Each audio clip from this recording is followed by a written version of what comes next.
All right, everyone, we'll pick up where we left off on the last one. The last video I showed you guys how to get to your training report and actually show the dates and understand that you may need to change the dates to pull up your actual correct training log as far as hours that are currently entered. At this point now, I'll go ahead and show you where to go in to enter in your own applications.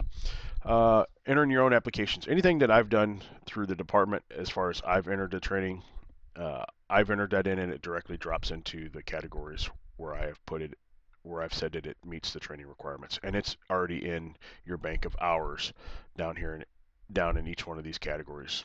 So if it's stuff that I've already put in, it's already here. Now the stuff that you need to put in, so let's say I'm pretty adamant if you take the alphabet courses, you actually can get more hours due to the fact that the card is worth a certain number of hours depending on versus sitting in the seat. It's because that's what the national and state level, what they've said that course is worth, how many hours it should take to sit in that class for either a research or initial or however it's done. So what we're going to do is I'm going to walk you through putting in your own application here. Pretty straightforward and simple, and it drops right into your account almost immediately. Many of you may in the years past remember that you had to do a a submission for retroactive CE. So retroactive CE is now very limited. You only have to do retroactive on things like college courses or nursing classes that you want to bring over into EMS and get credit for them. You can normally get 1 hour for hour credit, retroactive CE, for a college credit course. So if the course is worth 4 credit hours, you can get 4 hours of CE for it. And again, that has to fall in under retroactive. And it has to be meaningful to EMS. So if it's anything along the lines of a psychology or any of those type of things, you can usually get retroactive for those. But everything now, which is better, that if you've went to Oklahoma, Missouri, or any of these conferences or anything like that, if they've been approved by another state agency or have a KBEMS number, it's not a problem. You can directly enter them in and get credit without having to go through that old process of being approved.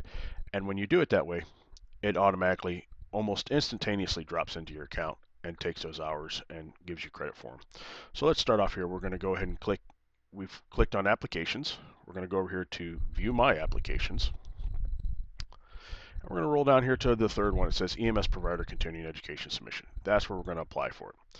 Now again, if you have retroactive, if you're taking college classes, you can come down here and do these. But like it says here, not already approved for credit by KBEMS or Kansas or another state, that's where you would apply for it down here. That'd be your nursing, any nursing classes, any college courses, any of that within the last 6 months. So we're going to go ahead and click on apply now, and I'll walk you through this process. Now, I won't actually do this because I don't have any current ones I need to enter in, but I'll walk step by step and show you exactly what to do. So this is the first page you come in. If you're nationally registered, you'll verify your national registry number right here. If you don't have national registry any longer, you can delete this number out. It's not a problem. Verify that this number here is your current Kansas Board of EMS number, and verify that the level that you're renewing at. This is not the renewal, this is just adding your continuing education yourself. After you verify this information, you're going to save and continue. Again, bear with the portal, it's sometimes very slow. So here you're going to select, don't forget here at the top, select your training provider. So you're going to scroll down. If it was KBEMS, there's KBEMS accredited CE right here. Not a big deal, click on that. A lot of your online training and stuff is through KBEMS. If you're through someplace else, you just scroll down and find them. Most agencies throughout the state of Kansas are listed here, and some from outside the state, from Missouri, Oklahoma, Nebraska, and such. Coffee County EMS, you would click Coffee County EMS. Where this would come into handy is if you have an alphabet course, and I have the breakdowns for those, say ACLS, BLS, any of those alphabet courses, you can actually enter those in and usually get more credit hours than if I put in a training roster for them. So pretty straightforward. You click who was a provider of the training, and then you roll down here, and let's just say we're going to do ACLS. So what I would do is click on the first topic on ARV, and I'd click Add Training. I'd come up here and type in AHA-ACLS.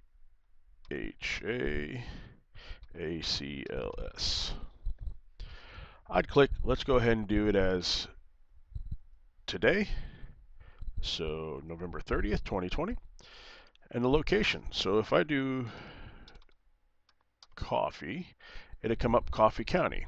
So you have to pick the training location. So generally you can do Coffee County EMS. You can do other training locations. You can do Allen Woods too, or we have the fire stations in there that we've used. If it's some other location, you can do other location. You can search for anything. If it was online, there's actually should be an online one here. It will just take online. So again, KBEMS credit, you just click on KBEMS credit, whichever it was. So we'll go with ACLS like we're going to do in class on December 1st, and I will just type in Coffee County. So Coffee County EMS, Allen Woods 2. Now right here, I would browse the certificate, and I would enter in the certificate, and I would click Open and save that certificate. Now ARV, Airway Respiration Ventilation. So ACLS is worth 2.5 hours of ARV. No, I no longer have to click any of these boxes, so they're of no concern to me anymore. Don't worry about them. So I can go ahead and add the next topic. So we're talking about ACLS. I'm going to go ahead and go down here and go to cardiovascular. And that's worth 4.0 for a total of 6.5 hours as a recert. If it's a new class, it can be 8.5 to 10 hours, depending on it. But for a recert, they generally allow 6.5 hours for a recert. After I've done that and I've selected and added a file, I can save. Now I roll down here towards the bottom, and this kind of gives me a generalized report. It's a lot of information that can get confusing. So we just do that. We look at this and we do AHA-ACLS. As you can see, I did the last recert class that I taught. It's right here. Pretty straightforward and simple. It actually lasted a little longer, so I got an extra half hour out of it. If that happens, by all means, we can enter it in that way. No big deal. But this is your current training that you're entering right here. So this one is the current one that you're working on. So you roll that down here, and this is the last training course, the trainings that you've actually been entered in for you.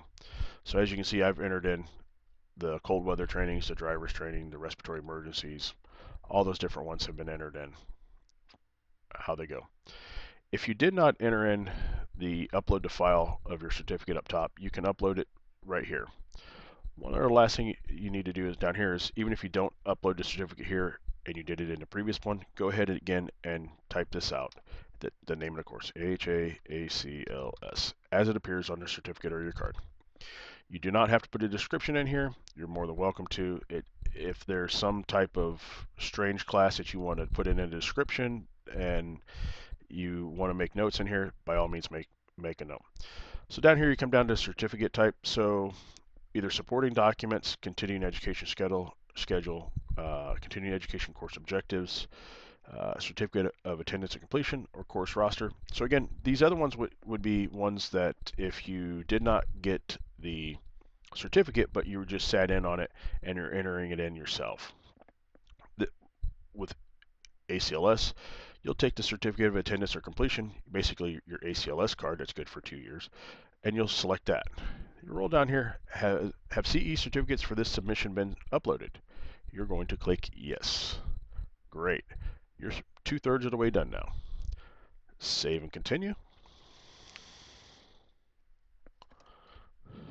You're going to go over to page 3.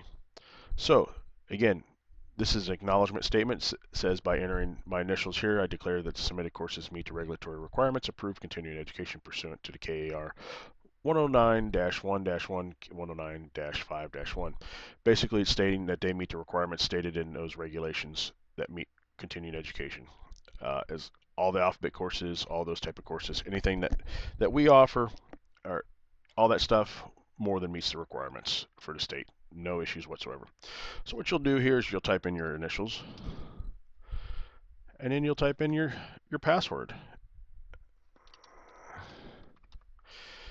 and then you'll just click submit. That will then, it'll sit here and think about it. It should send you an email saying that it's received your submission. At that point, you can go back over to your training.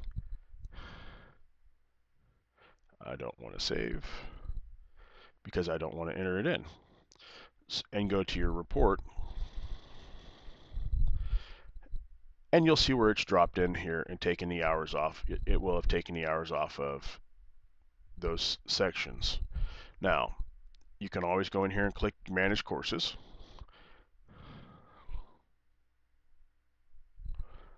And you can look at all the courses that you've had, um, that you've been awarded, and you can look at them. And if you click on one of these here at the top, it will either sort them by location, the trainer, the date, the training date, the status, and whatnot.